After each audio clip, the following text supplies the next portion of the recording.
Friends, Hindi recorded channel में आप सभी का स्वागत है। दोस्तों, शैली शील धातु से बना शब्द है जिसका आशय होता है लहजा, ढंग, परिपाटी, विधि, तौर तरीका आदि। शैली आंग्ल शब्द स्टाइल का समानार्थी है। हमारा उठना बैठना, खाना पीना, आचार विचार एवं आचरण हमारी विशिष्ट शैली के ही द्योतक हैं। एक तरह से देखा जाए तो हमारा व्यक्तित्व ही हमारी शैली है। इसलिए कहा भी गया है कि व्यक्तित्व ही शैली है और शैली ही व्यक्तित्व है। मनुष्य की हमेशा यही इच्छा रहती है कि वह अपनी बात स्पष्ट रूप से दूसरों तक पहुंचा सके। शैली के द्वारा कोई रचना आकर्षक, रमणीय, मोहक और प्रभावपूर्ण हो जाती है। तो दोस्तों, सरल शब्दों में अनुभूत विषय वस्तु की अभिव्यक्ति को सुंदर एवं प्रभावपूर्ण बनाने वाले तरीके को ही शैली कहा जाता है। आज के अध्याय में हम चर्चा करेंगे शैली की परिभाषा, महत्व, शैली के तत्व, साथ ही साथ व्याख्या परक या फिर व्याख्यात्मक शैली जिसे कहते हैं उसकी परिभाषा, उसके महत्व और विशेषताओं पर चर्चा करेंगे। इसके साथ हम जानेंगे विवरण परक शैली की परिभाषा। तो दोस्तों, शुरू करते हैं अपना आज का अध्याय शैली की परिभाषा और तत्व। संस्कृत के विद्वानों ने शैली की स्वतंत्र रूप से कोई व्याख्या नहीं की है। प्रमुख पाश्चात्य विद्वानों ने शैली की कुछ परिभाषाएं बताई हैं, जो मैं आपको बता देती हूँ। उसमें से प्लेटो का कहना है, जब विचार को रूप दिया जाता है तभी शैली का जन्म होता है। एलिस के द्वारा स्वयं विचार ही शैली है। और स्वेन का कहना है कि शैली भाषा और विचार दोनों में विद्यमान रहती है। इसके अलावा दोस्तों, हिंदी समीक्षकों और विचारकों के अनुसार शैली की क्या परिभाषा है उसको भी जान लेते हैं। डॉक्टर श्यामदास सुंदर का कहना है कि किसी कवि या लेखक की शब्द योजना, वाक्यांशों का प्रयोग, वाक्यों की बनावट और ध्वनि आदि ही शैली हैं। रामदहीन मिश्र का क्या कहना है? वो कहते हैं कि किसी वर्णनीय विषय के स्वरूप को खड़ा करने के लिए उपयुक्त शब्दों के चुनाव और फिर जो उसकी योजना होती है उसको शैली कहा जाता है। भाषा वैज्ञानिकों के अनुसार शैली से तात्पर्य अपने व्यक्तित्व को काव्य तत्वों के दायरे में रखकर इस तरह प्रस्तुत करना कि रचना का प्रयोजन पूर्ण हो जाए, वही शैली है। चलो दोस्तों, ये हमने जानी विभिन्न लोगों द्वारा शैली की परिभाषा क्या बताई गई है। अब हम जानते हैं शैली के तत्व। दोस्तों, ये मुख्यतः दो माने गए हैं। पहला है आंतरिक तत्व और दूसरा है बाह्य तत्व। आंतरिक तत्व किसे कहते हैं? शब्द शक्ति एवं शब्द गुण शैली के आंतरिक तत्व माने जाते हैं। इसके अंतर्गत शब्द की अभिधा, लक्षणा, व्यंजना आदि शब्द शक्तियाँ तथा ओज, माधुर्य, प्रसाद आदि शब्द गुण शैली के आंतरिक तत्व हुए। अब बाह्य तत्व कौन से होते हैं दोस्तों? वो होते हैं 6 तत्व: ध्वनि योजना, शब्द योजना, वाक्य योजना, अनुच्छेद योजना, प्रकरण योजना और चिन्ह विचार। चलिए अब इनके बारे में थोड़ा थोड़ा जान लेते हैं। ध्वनि योजना किसे कहते हैं? वाक्यों की रचना ध्वनि समूह से ही होती है, अतः प्रसंग के अनुसार ध्वनियों की योजना अपेक्षित होती है। इस बात का ध्यान रखना चाहिए कि ध्वनियाँ सुनने में कटु ना हो। शब्द योजना क्या होता है दोस्तों? शब्द ध्वनियों का ही साकार रूप है। रचना में सदैव सार्थक शब्दों का प्रयोग किया जाना चाहिए। वाक्य योजना क्या है? मनुष्य अपनी भाव अभिव्यक्ति वाक्य में करता है, इसलिए वाक्य भाषा की पूर्ण इकाई है। अतः वाक्य के संबंध में कुछ बातों का ध्यान रखना चाहिए, जैसे वाक्य योजना में एक ही विचार समाहित हो, शब्दों का प्रयोग व्याकरण के नियमों के अनुरूप हो, वाक्यों में पद क्रम, वाक्य की पूर्णता, आकार, ध्वनि तथा अर्थ आदि का ध्यान रखना चाहिए। यानी कि जब भी आप किसी वाक्य को लिखते हैं तो इन सब बातों को आपको ध्यान में रखना आवश्यक है। अनुच्छेद योजना। दोस्तों, जब हम एक अनुच्छेद लिखते हैं तो उसमें एक ही प्रसंग होना चाहिए और या फिर एक ही विचार समाविष्ट होना चाहिए। नए अनुच्छेद, जब हम नया पैराग्राफ आरंभ करते हैं तो नए अनुच्छेद के प्रारंभ में उस अनुच्छेद में व्यक्त विचारों का सार या संकेत होना चाहिए। अनुच्छेद में विचारों की क्रमबद्धता का ध्यान हमेशा रखना जरूरी है। प्रकरण योजना, जब अनुच्छेदों से प्रकरण बनता है और अतः प्रकरण में आवश्यकता अनुसार अनुच्छेदों का प्रयोग करना चाहिए।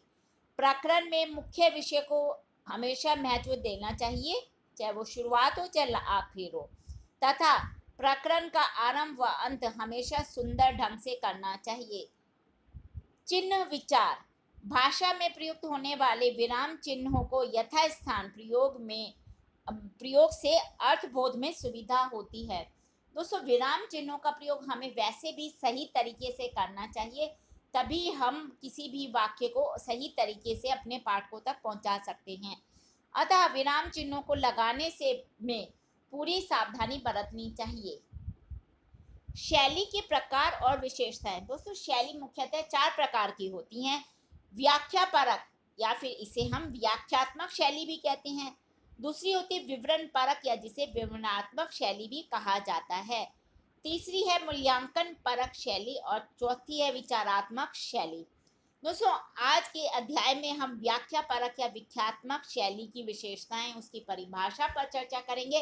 साथ ही साथ विवरण परक या विवरणात्मक शैली की परिभाषा को विषय में भी जानेंगे। तो चलिए सबसे पहले चर्चा करते हैं व्याख्या परक या व्याख्यात्मक शैली क्या होती है।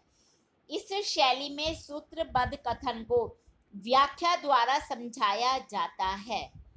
दोस्तों, व्याख्या शब्द आख्या से बना है और इसका अर्थ होता है स्पष्ट करना। जब हम किसी जटिल अंश या विषय को समझकर प्रस्तुत करते हैं तो उसे हम व्याख्या कहते हैं।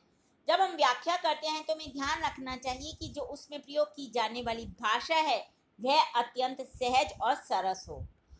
व्याख्या परक शैली की परिभाषा जानते हैं। क्लिष्ट पदों, पद्यांशों, सूक्तियों तथा पारिभाषिक शब्दों के अर्थ स्पष्ट करने के लिए जिस शैली का प्रयोग किया जाता है उसे व्याख्या परक या व्याख्यात्मक शैली कहते हैं। दोस्तों, इस शैली का क्या महत्व होता है? इस शैली का सबसे अधिक प्रयोग होता है अध्यापन कार्य में। तथ्य को स्पष्ट करने के लिए यह शैली सर्वाधिक उपयुक्त मानी जाती है। इसके अतिरिक्त प्रवचनकार, राजनीतिज्ञ, साहित्यकार इसका प्रयोग करते हैं। साहित्यिक विषयों के प्रतिपादन में मनोरम कल्पना को उन्मुक्त उड़ान देने में भी इस शैली का विशेष महत्व होता है। काल्पनिक साहित्यिक कलाओं में जीवंतता प्रदान करना भी इसी शैली का कार्य है। इसमें वक्ता तटस्थ नहीं रहता है, इसलिए अलंकारिक को बढ़ा चढ़ाकर वर्णन और मन की उन्मुक्त उड़ान से इसे सरस बना देता है। यह शैली पारिभाषिक शब्दों से युक्त तथ्य को स्पष्ट करने के लिए भी महत्वपूर्ण है।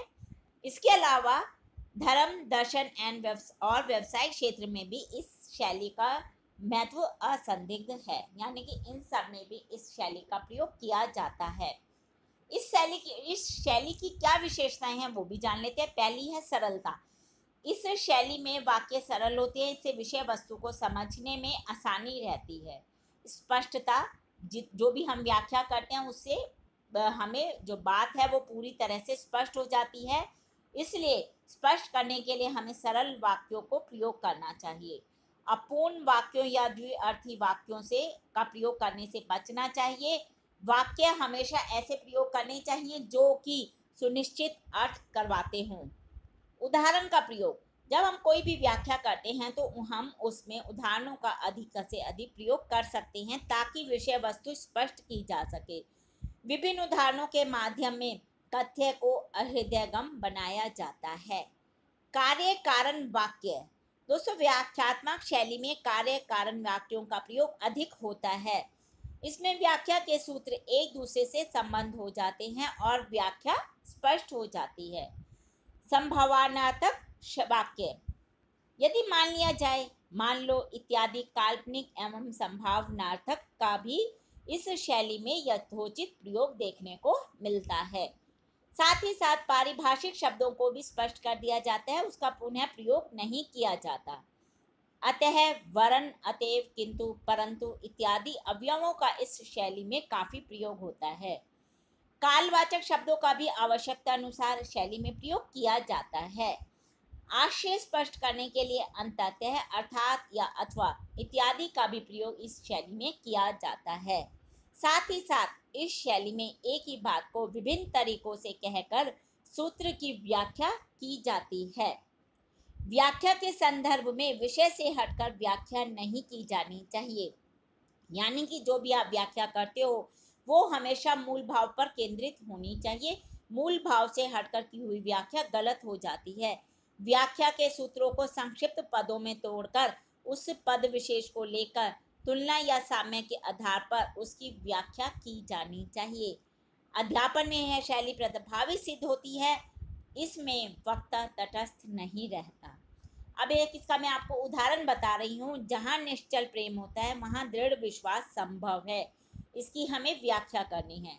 भरत के प्रति श्री राम के प्रगाढ़ स्नेह को चित्रकूट में राम भरत के पारंपरिक मिलन के अवसर को व्यंजित किया जाएगा।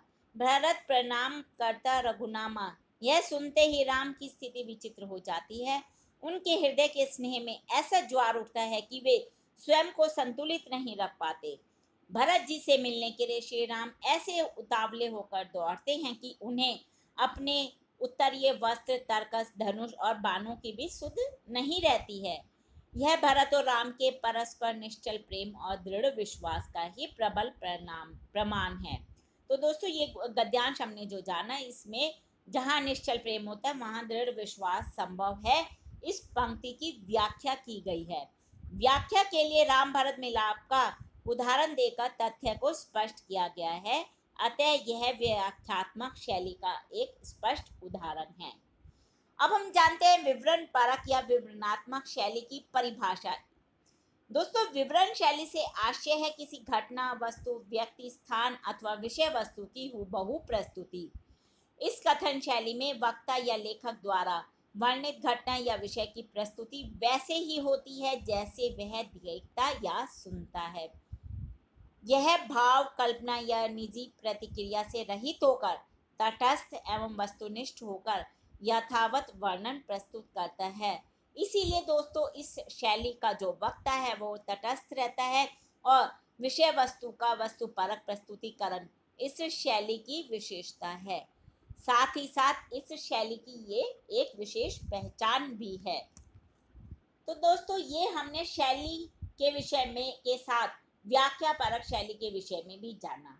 अब हम अगले अध्याय में विवरण परक शैली के प्रकार, उसकी विशेषताएं, साथ ही साथ मूल्यांकन परक शैली की परिभाषा और उसकी विशेषताओं और विचारात्मक शैली के विषय में भी विस्तार पूर्वक चर्चा करेंगे। लेकिन दोस्तों उसको सुनने के लिए आपको मेरे इस चैनल को लाइक और सब्सक्राइब करना होगा। इसके साथ ही हिंदी भाषा के और भी प्रमुख विषयों पर हम समय समय पर अपने चैनल के माध्यम से आपके साथ चर्चा करते रहेंगे। धन्यवाद दोस्तों, आपका दिन शुभ हो।